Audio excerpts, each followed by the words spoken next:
الرحیم اللہم صلی علی سیدنا و مولانا محمد مبارک وسلم وصلی علیہ عن ابن عمر رضی اللہ تعالی عنہما قال قال رسول اللہ صلی اللہ علیہ وسلم ان اللہ تعالی اقواما یختصهم بالنعام لمنافع العباد ويقرها فيهم ما بذلوها فإذا منعوها نزعها منهم فحولها إلى غيرهم أو كما قال عليه الصلاة والسلام۔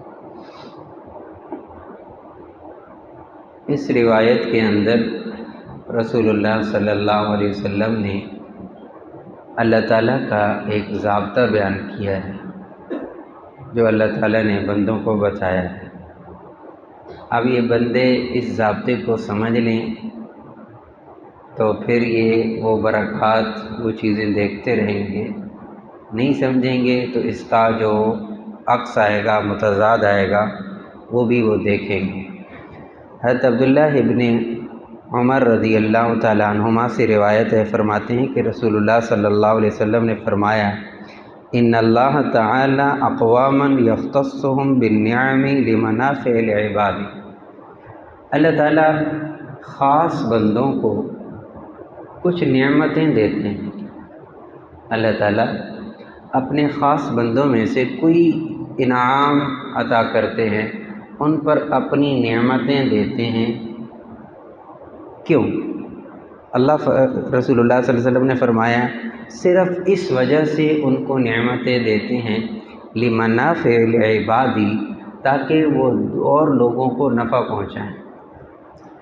اللہ انعامات دیتے ہیں، اللہ نعمتیں دیتے ہیں۔ ہمارے یہاں جملہ بولا جاتا ہے یار اس کو تو اللہ تعالیٰ چھت پاڑ کے دے رہا ہے، یہ تو مٹی کو ہاتھ لگاتا ہے سونا بن جاتی ہے، اس کا تو بڑے اللہ کے بڑے کرم ہیں، بڑا فضل ہے، یہ جہاں جہاں جاتا ہے ایسی ریل پہ ہے۔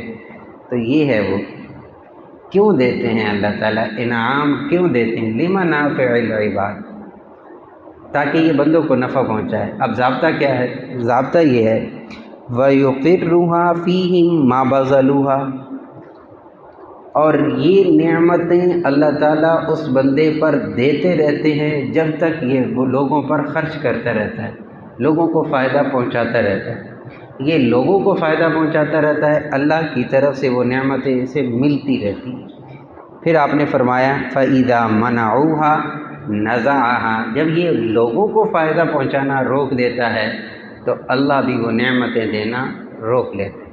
بلکہ نزع کا لفظی ترجمہ کیا جائے تو یہ ہے کہ اللہ وہ نعمتیں چھین لیتے ہیں، اللہ تعالیٰ وہ نعمتیں اس سے لے لیتے ہیں جب یہ بندوں کو نفع نہیں پہنچاتا، اور پھر کیا کرتے ہیں فَحَوَّلَهَا إِلَى غَيْرِهِمْ، اور اللہ رب العزت کسی اور کو دے دیتے ہیں، وہ پھر لوگوں کو فائدہ پہنچاتا ہے۔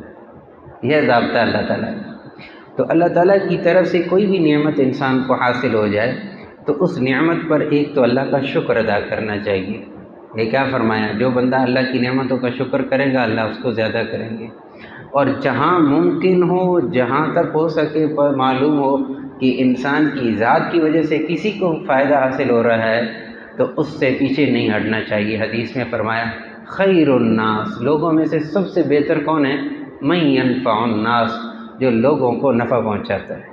اللہ تعالیٰ کو انسان بڑا ہی محبوب ہے، اللہ تعالیٰ کو انسان بڑا ہی پیارا ہے، اور مومن ہو مسلمان ہو تو اس کے کیا ہی کہنے ہیں۔ اللہ تعالیٰ نے کیا فرمایا؟ جب تک کوئی بندہ کسی بندے کی مدد کرتا رہتا ہے اللہ اس کی مدد کرتے رہتے ہیں۔ اور ایک روایت میں فرمایا جب کوئی بندہ کسی بندے کو ضرورت ہے، عین ضرورت کے وقت یہ پوری کر سکتا ہے، اپنی مدد کا ہاتھ کھینچ لیتا ہے، حدیث میں آتا ہے اللہ اس وقت مدد سے ہاتھ کھینچتے ہیں جب اس کو مدد کی ضرورت ہوتی ہے۔ تو یہ ایک معاشرہ ہے، اسلامی معاشرہ، اور یہ ایک وہ اخلاق صفات ہیں جو ایک مسلمان اور ایک مومن کے اندر خاص طور پر ہونے چاہیے۔ اللہ تعالی ہمیں یہ نصیب فرمائے۔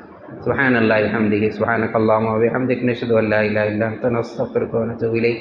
سبحان ربک رب العزۃ عما یصفون وسلام علی المرسلین، الحمد للہ۔